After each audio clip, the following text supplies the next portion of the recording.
Assalamualaikum warahmatullahi wabarakatuh. Perkenalkan, saya Hani Trihandayani dengan NIM B1B12200 dari Prodi Ilmu Pemerintahan Universitas Jambi Angkatan 22. Di video kali ini, saya akan membahas materi mata kuliah yaitu Manajemen Konflik, di mana dalam materi ini kita akan membahas tentang pengertian konflik organisasi itu sendiri, kemudian pengertian konflik antar lembaga pemerintahan secara vertikal dan horizontal, kemudian memberikan satu contoh konflik aktual antara lembaga pemerintahan, dan menjelaskan latar belakang dari konflik itu sendiri. Kemudian, sini kita akan mengidentifikasi jenis konfliknya, yang mana konflik yang kita ambil nanti itu merupakan konflik vertikal atau horizontal. Dan terakhir, menganalisis faktor penyebab konflik dan dampaknya terhadap tata kelola pemerintahan. Nah, pada slide yang pertama, di sini kita akan membahas pengertian konflik organisasi. Konflik organisasi merupakan perselisihan atau pertentangan yang terjadi dalam suatu organisasi yang biasanya melibatkan individu atau kelompok dengan tujuan, nilai, atau kepentingan yang berbeda. Konflik ini dapat muncul akibat perbedaan pendapat, sumber daya yang terbatas, atau perbedaan tujuan, dan dapat mempengaruhi efektivitas dan kinerja organisasi. Selain itu, keterbatasan sumber daya juga seringkali menjadi penyebab konflik, di mana individu atau kelompok merasa tidak mendapatkan bagian yang adil dari sumber daya yang tersedia. Konflik juga dapat berkaitan dengan perbedaan tujuan ataupun nilai-nilai yang dianut oleh individu atau kelompok di dalam organisasi yang mendapatkan persaingan dan juga ketegangan. Kita lanjut ke slide berikutnya, di mana pengertian konflik antar lembaga pemerintahan secara vertikal dan juga horizontal. Konflik antar lembaga pemerintahan adalah suatu fenomena yang tersering terjadi dalam tata kelola pemerintahan. Konflik ini dapat dibedakan menjadi dua jenis. Yang pertama itu ada konflik vertikal dan juga horizontal, di mana memahami kedua jenis konflik ini sangat penting dalam konteks teori organisasi dan administrasi publik karena masing-masing memiliki karakteristik, penyebab, dan implikasi yang berbeda bagi efektivitas serta efisiensi pemerintahan. Nah, jenis konflik yang pertama itu konflik vertikal, di mana konflik yang terjadi antara lembaga pemerintahan pada tingkat yang berbeda seperti antara pemerintah pusat dan juga pemerintah daerah. Misalnya, perbedaan dalam hal kebijakan ataupun alokasi anggaran.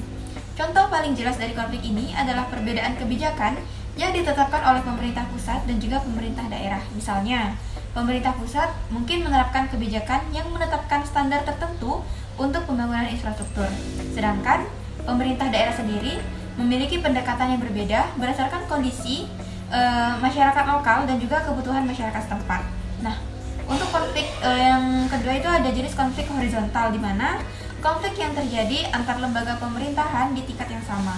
Contohnya, pertengkaran antar dua kementerian yang memiliki tanggung jawab yang tumpang tindih. Selain itu, konflik horizontal juga dapat dipicu oleh perbedaan visi dan tujuan antar lembaga, kurangnya koordinasi dan juga komunikasi, serta sikap defensif dari masing-masing pihak dalam mempertahankan kewenangan mereka. Dampak dari konflik ini dapat serius menyebabkan kebijakan yang tidak efektif dan juga menghambat pencapaian tujuan nasional. Kita lanjut bahas ke slide berikutnya mengenai contoh konflik aktual antar lembaga pemerintahan.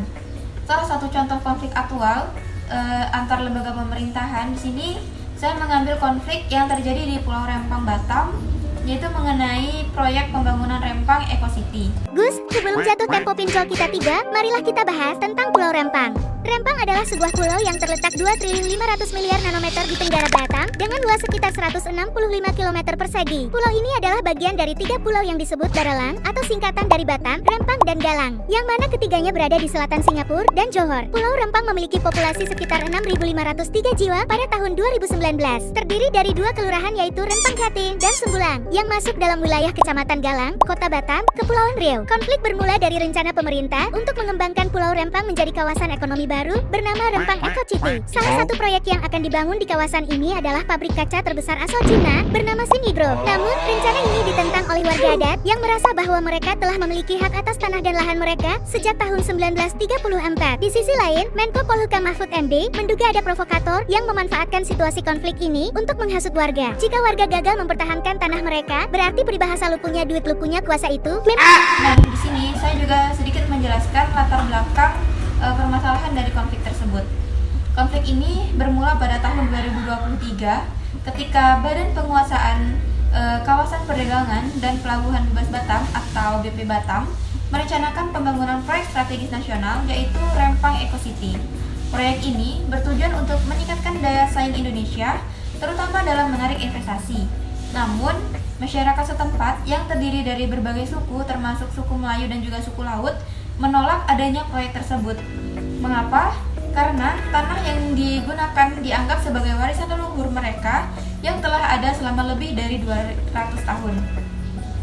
Nah, masyarakat merasa bahwa hak mereka atas tanah tersebut diabaikan, terutama karena adanya hak guna usaha atau HGU yang diberikan kepada PT Makmur Elograha untuk mengelola tanah tersebut.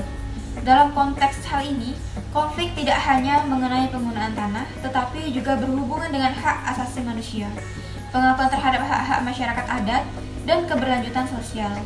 Penolakan masyarakat terlihat melalui berbagai aksi protes dan juga demonstrasi yang dilakukan untuk menyampaikan aspirasi mereka, di mana mereka menuntut agar pemerintah mendengarkan kekhawatiran mereka dan juga menghormati hak-hak atas tanah yang mereka anggap sebagai warisan budaya yang harus dilindungi.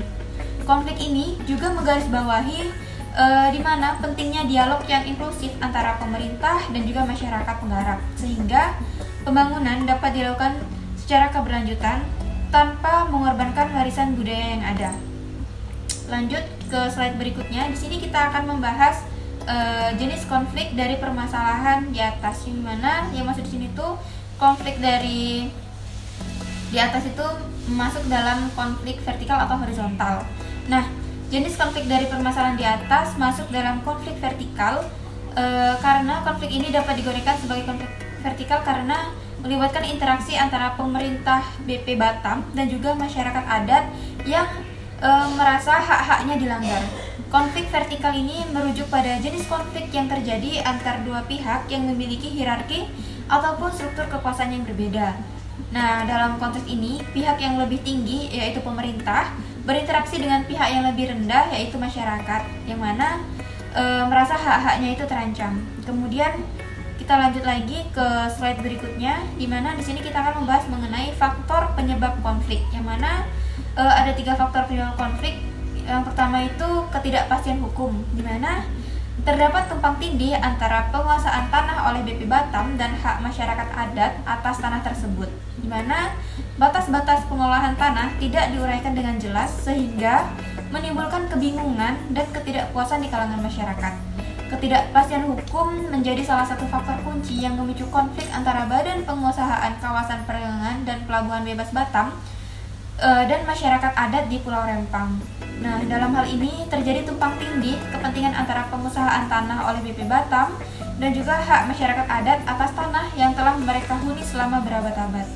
Masyarakat adat menganggap bahwa tanah tersebut merupakan bagian dari warisan budaya mereka yang tidak dapat dipisahkan, sedangkan BP Batam sendiri mengklaim adanya hak berdasarkan legalitas yang diberikan oleh pemerintah pusat melalui hak guna usaha atau HGU kepada pihak ketiga, yaitu PT Makmur Elograha.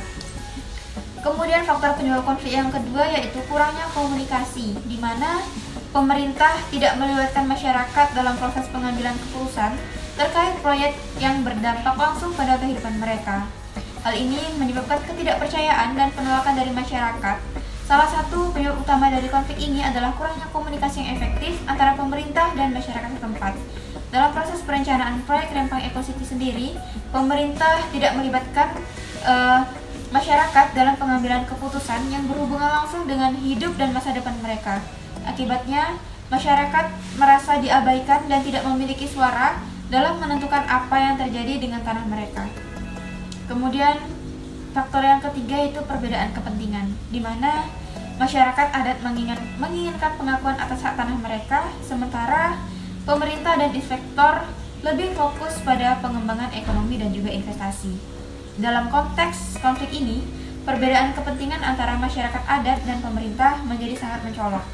Masyarakat adat menginginkan pengakuan yang jelas terhadap hak-hak tanah mereka sebagai warisan dan identitas budaya yang harus dilindungi, di mana mereka berpendapat bahwa hak atas tanah tidak hanya bersifat legal, tetapi juga melekat pada sejarah, kebudayaan, dan kehidupan mereka sehari-hari. Di sisi lain, pemerintah dan investor malah lebih fokus pada tujuan ekonomi, yaitu pengembangan infrastruktur dan peningkatan investasi yang diharapkan dapat mendorong pertumbuhan ekonomi daerah dan nasional tanpa memikirkan hak-hak masyarakat adat tersebut. Baik, lanjut lagi kita ke slide berikutnya mengenai dampak terhadap tata kelola pemerintahan, di mana dampak dari konflik ini terhadap tata kelola pemerintahan sangatlah cukup signifikan. Ketidakpuasan masyarakat dapat mengarah pada ketidakstabilan sosial dan juga politik di daerah tersebut. Selain itu, konflik ini juga mencerminkan kelemahan dalam pengelolaan sumber daya alam dan pengakuan terhadap hak-hak masyarakat adat yang dapat merusak reputasi pemerintah dalam hal penegakan hukum dan keadilan sosial. Slide berikutnya yaitu mengenai strategi penyelesaian konflik. Strategi penyelesaian konflik yang pertama itu kita dapat melakukan dialog terbuka, di mana pemerintah perlu mengadakan dialog terbuka dengan masyarakat adat untuk mendengarkan aspirasi dan juga kekhawatiran mereka. Hal ini dapat membantu membangun kepercayaan dan menemukan solusi yang saling menguntungkan dengan forum diskusi yang transparan. Diharapkan bisa tercipta saling pengertian dan juga kepercayaan yang akan memfasilitasi proses angkat masalah serta penemuan solusi yang saling menguntungkan bagi kedua pihak. Kemudian strategi yang kedua yaitu pengakuan hukum atas tanah adat. Pemerintah harus segera mengakui hak-hak masyarakat adat atas tanah mereka dan memastikan bahwa setiap proyek pembangunan tidak mengabaikan hak-hak tersebut. Pengakuan ini tidak hanya memberikan legitimasi hukum tetapi juga memberikan rasa aman kepada masyarakat huni sehingga mengurangi resiko konflik. Kemudian yang ketiga yaitu penyusunan kebijakan yang inklusif, di mana kebijakan terkait pengelolaan tanah dan pembangunan harus melibatkan partisipasi masyarakat lokal sehingga mereka memiliki andil dalam keputusan yang mempengaruhi kehidupan mereka sendiri. Dengan melibatkan masyarakat dalam proses pembuatan kebijakan, pemerintah nantinya dapat memastikan bahwa kebijakan yang dihasilkan lebih relevan dan juga responsif terhadap kebutuhan dan kekhawatiran masyarakat. Kemudian strategi yang keempat yaitu pendidikan dan juga peningkatan kesadaran akan pentingnya hak-hak masyarakat adat dan perlunya keseimbangan antara pembangunan dan juga pelestarian budaya lokal. Program pendidikan dan kampanye kesadaran dapat membantu menjembatani pemahaman antara pemerintah dan juga masyarakat. Serta nantinya hal ini dapat mendorong semua pihak untuk menghargai dan melindungi warisan budaya yang ada. Terakhir, yaitu mengenai kesimpulan.